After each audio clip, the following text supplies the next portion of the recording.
Let's go ahead and take a look at our first place Kaisa build from the Riftbound Aegis test tournament that we talked about just a few minutes ago. We had a perfectly hybrid build, 6 and 6 on runes.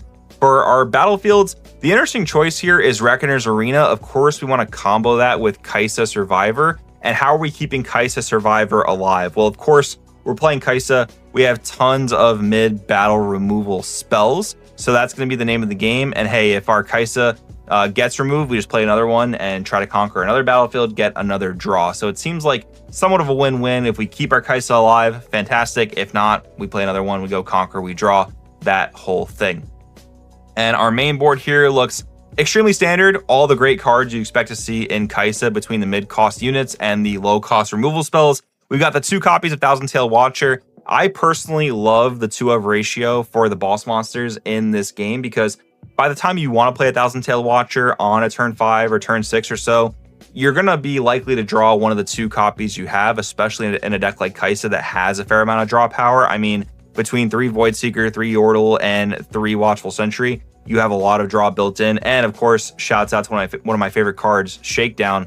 But anyways, I like the 2-of a lot because I think it's just super consistent. You don't want to draw a Thousand Tail Watcher early because if you see it in your opener, you're going to be inclined to mulligan it away. That never feels good. And then you want to just not have to really deal with seeing it too early. You want to see it at the perfect time, which is again going to be around that turn 4 to 6 kind of range. And then for our sideboard, lots of different options. The second Icathian Rain for when it's relevant, Noxus Hopeful, and Vi Destructive for when you want to be more aggressive. Retreat, insanely good card, specifically the fact that it ramps you and protects the unit from removal. It's just so good. It's so insane for blue decks.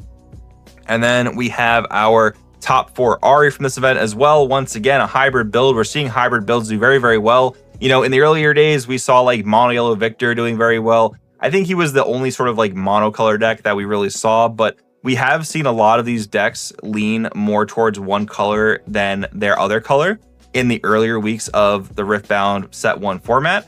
But this week we're seeing a lot of hybrids, so I wonder if players are kind of realizing that they can get max value out of both colors their leader offers and are kind of optimizing the ways to do that. But as we go down here, we have 3 copies of Ahri Inquisitive. I fully agree with 0 copies of Green Ahri. It's kind of funny actually how that's the stamp promo for the convention events because I think the card is just a little bit overhyped in terms of its effect. Like scoring extra points sounds awesome, but it's just way too hard to keep that card alive, in my opinion. I'd rather just get the immediate value off of something like the blue Ahri, where you can go into a battlefield, maybe take control of that battlefield and make it really hard for your opponent to actually get back into the game. That's my opinion, at least.